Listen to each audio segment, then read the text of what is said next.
Hi guys, this is Scott KI5CZU. Just a follow-up. Yesterday I started installing all the wiring for my radios and antennas for my 2015 Subaru Outback. And I'll show you what I've done so far. And I'll tell you that this little car is hard to work on, man. It's everything you think is going to be easy. There's 15,000 different things you have to disconnect to get there. Anyway, I've got my Comet RS 730 mount there on the hood. I haven't tightened it down yet. I just kind of placed it to see where it would fit. And if you ever think about buying one of these for one of these Subarus and you want to put it back on your tailgate lip, it will not fit. There's no lip back there for this to attach to, so the hood is your only option. And I just kind of wired the antenna, made a loop, made me a drip loop, came back through, wired it up real nice, tie wrapped it into existing tubes and cables back there. They've just got a real nice little, I see if you can see it, got a real nice little place there to tie wrap stuff to. While I was here, I went ahead and cleaned my engine compartment up a little bit. Took my battery out, cleaned it all up. Actually dropped the tool down under the battery. My little butane torch, it fell down under this battery and it's impossible to get anything down there. I took the battery out, the battery tray, all that. It still was down in there. I finally was able to see it, and I've got a little, I don't know if you can see that, little gizmo that has spring on it and opens up a little hand, and me and my wife were able to get it out of there.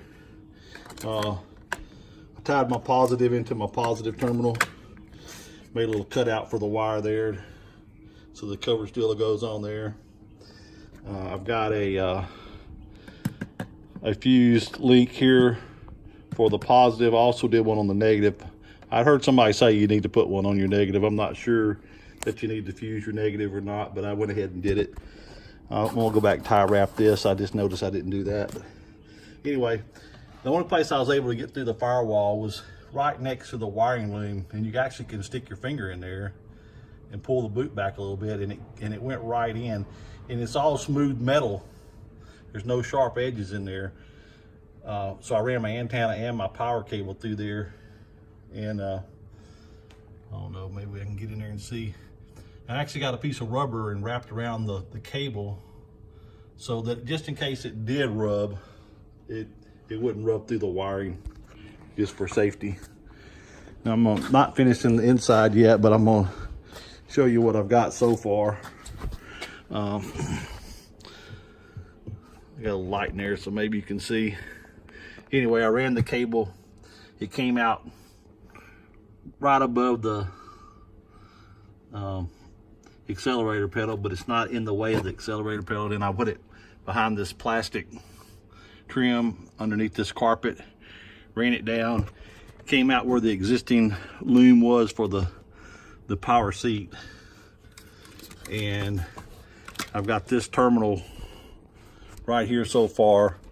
And I'm only going to run a couple things on here. I went ahead and put some Anderson power poles on there so I can plug things in. I've got a heavier gauge wire back here.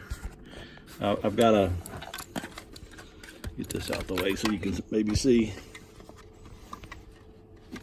Sorry about that. I'm doing this all by myself. I got a inverter that I went ahead and wired up with the Anderson power pole.